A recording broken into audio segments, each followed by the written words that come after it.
नमस्कार, मैं Nitin Kumar Radhe Krishna YouTube channel में एक बार फिर से आपका स्वागत है। जैसा कि मैंने कहा था कि यह महीनों में पुण्य मास श्रावण मास है। इस श्रावण मास में मैं आपको भगवान शिव के उन 19 अवतारों के बारे में बताऊंगा, जिसमें से मैंने वीरभद्र और शरभ अवतार के बारे में आपको बताया।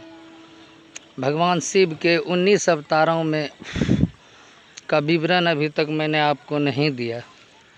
भगवान शिव के 19 अवतारों का वर्णन इस प्रकार से है। भगवान शिव के प्रथम अवतार का नाम वीरभद्र है। भगवान शिव के द्वितीय अवतार का नाम पिपलाक्ष है। भगवान शिव के जो तीसरे अवतार हैं उनका नाम नंदी है। चौथे अवतार जो भगवान शिव ने लिए वह भैरव अवतार है।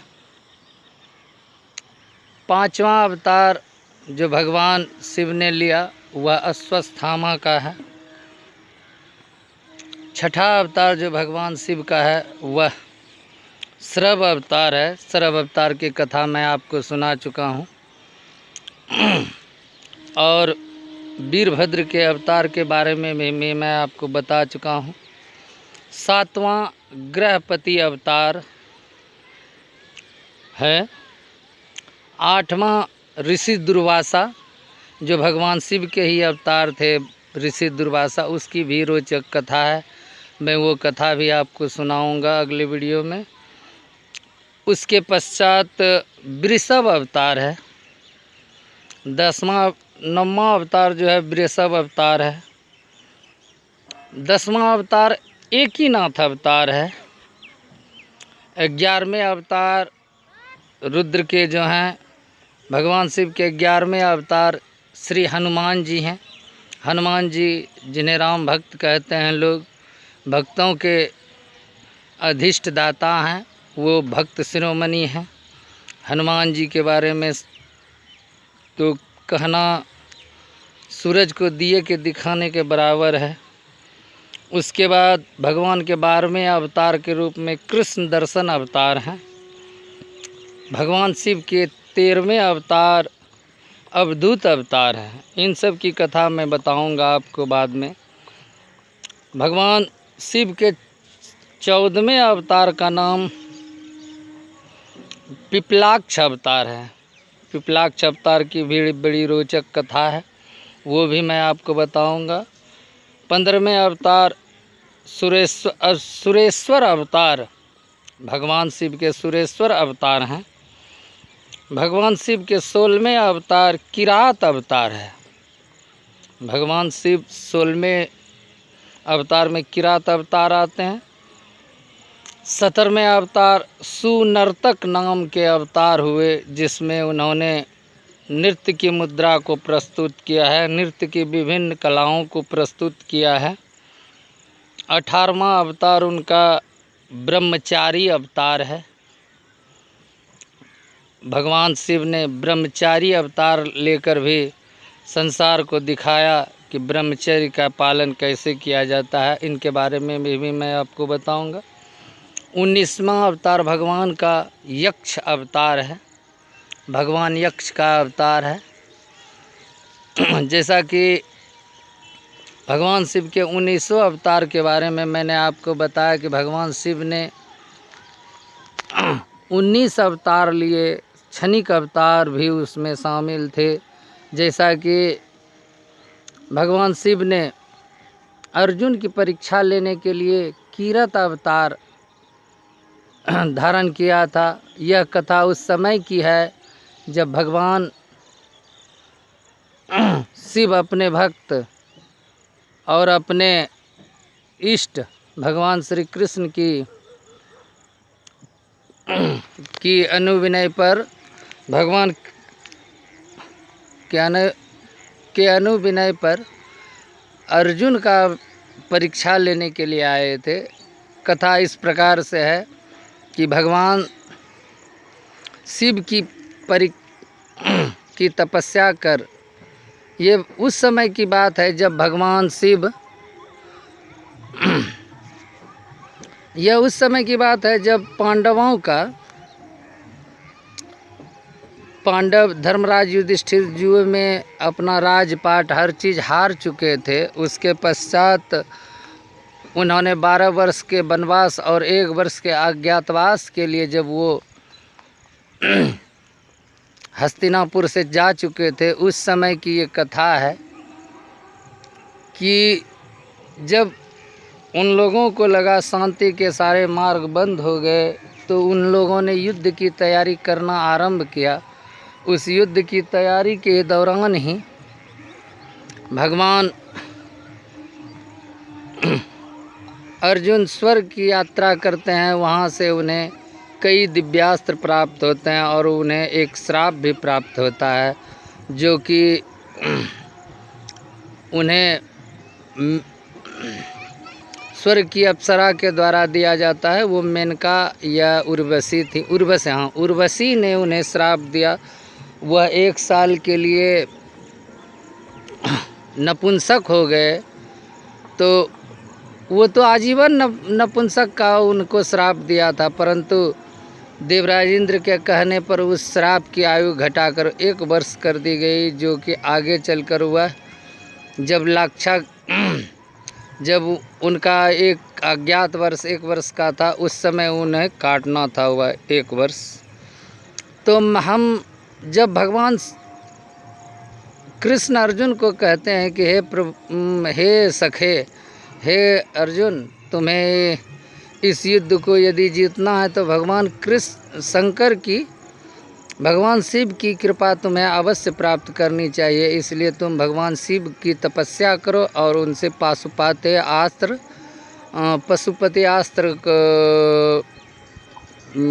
लो।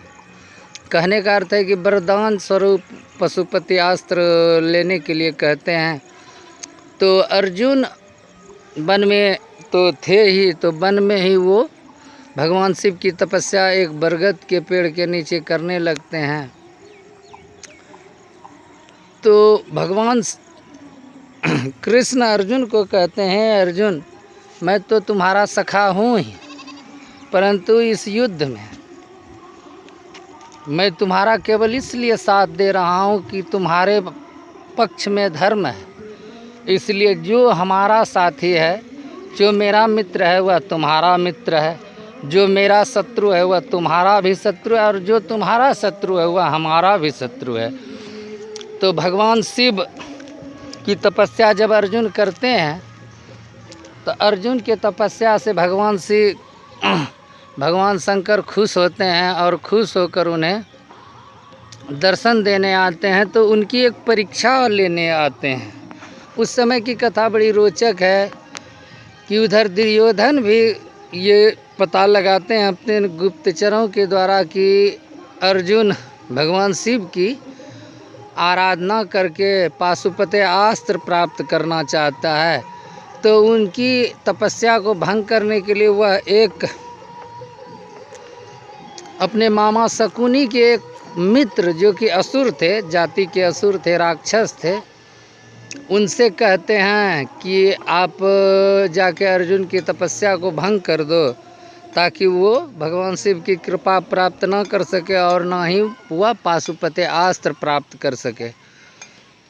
तो इस पर जो शकुनी के, जो दुर्योधन के मामा शकुनी थे, उनके जो मित्र थे, वह एक शुक्र का रूप, अर्थात कहने का सुअर का रूप धारण करके अर्जुन पर हमला करने के लिए आता है। तो उसी समय भगवान शिव अपने गणों के साथ वहाँ किरात, कहने का अर्थ है भील, जिस प्रकार भील जाति के लोग होते हैं ना, जो वन में रहते हैं, तो उसी प्रकार वो भगवान शिव और उनके दूत सारे वनवासी बनकर किरात अवतार, उसे किरात अवतार कहा गया, वो उस समय आए। और जब अर्जुन लक्ष्य भेदन कर रहे थे, उस सुअर को अर्जुन जब अपने ओर आते देखते हैं, तो अर्जुन अपना गांडीव उठाकर उस सुअर पर निशाना लगाते हैं।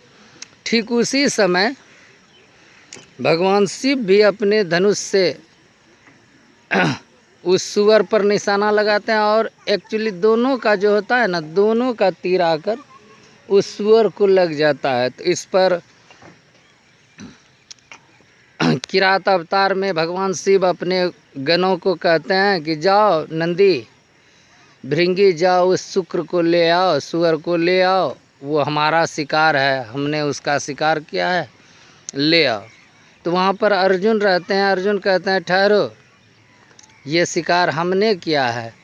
तो वो किरात बने हुए भगवान शिव कहते हैं कि नहीं, इसमें पहले हमारा तीर लगा है। तो अर्जुन को जो अंदर थोड़ा, अर्जुन के अंदर जो घमंड था कि मैं सर्वश्रेष्ठ धनुर्धर हूँ, क्योंकि उनके गुरु द्रोणाचार्य ने घोषणा कर दी थी अर्जुन के बारे में कि अर्जुन सर्वश्रेष्ठ धनुर्धर है। इसी लेके उनका कर्ण से भी उनका विरोध इसी लेके था, क्योंकि कर्ण भी अपने आप को श्रेष्ठ धनुर्धर मानते थे। तो कर्ण जो थे वो गुरु परशुराम के शिष्य थे, इसलिए उन्हें भी अपने युद्ध कौशल का घमंड था और उनके द्वारा दिया गया विजय धनुष उन्हें प्रदान किया गया था उनके गुरु के द्वारा, और वो ब्रह्मास्त्र के ज्ञाता थे। जिस प्रकार अर्जुन भी ब्रह्मास्त्र के ज्ञाता थे, तो उसी प्रकार कर्ण भी ब्रह्मास्त्र के ज्ञाता थे। परंतु इसकी चर्चा मैं बाद में करूंगा कि उनके साथ कर्ण के साथ उनका 2 श्राप भी था, एक उनके गुरु का और एक ब्राह्मण का श्राप भी उन्हें लगा हुआ था। इसकी चर्चा हम अगले वीडियो में करेंगे। अभी हम भगवान शिव के बारे में बताना। तो भगवान शिव और अर्जुन दोनों में विवाद होने लगता है। किरात बने भगवान शिव कहते हैं कि ये शुक्र का शिकार हमने किया है, ये शुक्र हमारा है। तो इस पर कहते हैं नहीं, शुक्र, अर्जुन कहते हैं कि शुक्र को आप लेने से पहले आपको हमारे साथ द्वंद्व युद्ध करना होगा। तो कहते हैं ठीक है, तो तुम्हारी इच्छा है तो हम तुम्हारे साथ द्वंद्व युद्ध भी करने के लिए तैयार हैं। तो अर्जुन और किरात बने भगवान शिव में द्वंद्व युद्ध होने लगता है। दोनों द्वंद्व युद्ध में इस प्रकार से मशगूल हो जाते हैं, लेकिन भगवान शिव के द्वारा अर्जुन का गांडीव की डोरी काट दी जाती है। उसके बाद दोनों मल्ल युद्ध करने लगते हैं। मल्ल युद्ध में भी अर्जुन परास्त हो जाता है। तो अर्जुन कहते हैं कि प्रभु, या तो आप भगवान शिव हैं या तो देवराज इंद्र हैं आप, क्योंकि मुझे परास्त करने की क्षमता देवराज इंद्र, और क्योंकि भीष्म पितामह तो आप हैं नहीं, गुरु द्रोणाचार्य तो आप हैं नहीं, ना ही आप कृपाचार्य हैं। इनके अलावा मुझे केवल देवराज इंद्र जो हमारे पिता महाराज हैं, वो हमारे धर्म पिता हैं, और भगवान शिव जो हमारे अधिष्ठ हैं, जिनकी हम अति आराधना करते हैं। तो इतने पर भगवान शिव अपने मूल रूप में आते हैं और उन्हें अर्जुन को कहते हैं मैं तो तुम्हारी परीक्षा ले रहा था वत्स। तो इस पर अर्जुन के अंदर का जो वो घमंड था, अर्जुन को जो ये लगता था कि वो सर्वश्रेष्ठ योद्धा हैं। घमंड कहने का अर्थ है कि अहंकार ना, आज मैं फिर वहीं आ गया, अहंकार ना किसी को भी महान नहीं बनाता है। जिसके अंदर अहंकार आ जाता है ना, वो महान नहीं हो सकता है। इसलिए भगवान शिव ने पहले अर्जुन को वरदान देने से पूर्व उनका अहंकार नष्ट किया। उसके बाद भगवान शिव वहाँ अर्जुन से कहते हैं कि तुम्हारी वीरता से मैं प्रसन्न हूँ, तुम तो वाजिब में ही, कहने का अर्थ है कि भगवान शिव कहते हैं तुम तो श्रेष्ठ धनुर्धर हो ही, मैं तुम्हारी परीक्षा लेना चाहता था और तुम्हारे अंदर जो ये अहंकार आता, उस अहंकार को निकालना चाहता था। क्योंकि अब जो तुम्हारे सामने युद्ध है वो कोई छोटा मोटा युद्ध नहीं है, वह एक धर्म युद्ध है और तुम धर्म युद्ध के प्रतिनिधित्व करोगे। इसलिए तुम्हारे अंदर का अहंकार निकालने के लिए मैंने तुम्हारी परीक्षा ली। मांगो वत्स, क्या मांगते हो? तो अर्जुन कहते हैं कि प्रभु आप उस समय तब तक श्री कृष्ण भगवान भी वहाँ उपस्थित हो जाते हैं, कृष्ण भगवान भी आते हैं। तो श्री कृष्ण अर्जुन से कहते हैं कि अर्जुन मांग लो, जब प्रभु भगवान शिव तुम पर प्रसन्न हैं तो मांग लो, तुम्हें जो मांगना है। तो अर्जुन उनसे पाशुपते अस्त्र मांग लेते हैं। उसके पश्चात भगवान शिव अर्जुन को कहते हैं कि और कुछ मांगना चाहते हो। तो अर्जुन कहते हैं कि हे प्रभु, आप इस जगह ना आप अपने प्रतीक के रूप में आप अपना लिंग स्थापित कर दें यहाँ पे। तो शास्त्र में जैसा मैंने पढ़ा है कि अर्जुन के द्वारा भगवान शिव के द्वारा जो उनका मूल दिया गया, प्रतीक दिया गया पाशुपते अस्त्र के बाद वहाँ पशुपतिनाथ के, जो नेपाल में अभी वर्तमान में नेपाल में पशुपतिनाथ का मंदिर जो है भगवान शिव का, वो अर्जुन और उनके भाइयों द्वारा ही वहाँ स्थापित किया गया है, ऐसा मैंने पढ़ा है। तो इस प्रकार से मैंने भगवान शिव के 19 अवतारों में तीसरे अवतार किरात अवतार के बारे में आपको बताया। आज के वीडियो में इतना ही। शेष अगले वीडियो में मैं आपके भगवान शिव के बारे में और उनके अवतारों के बारे में बताऊंगा। तब तक के लिए हर हर महादेव, राधे राधे, जय श्री कृष्णा।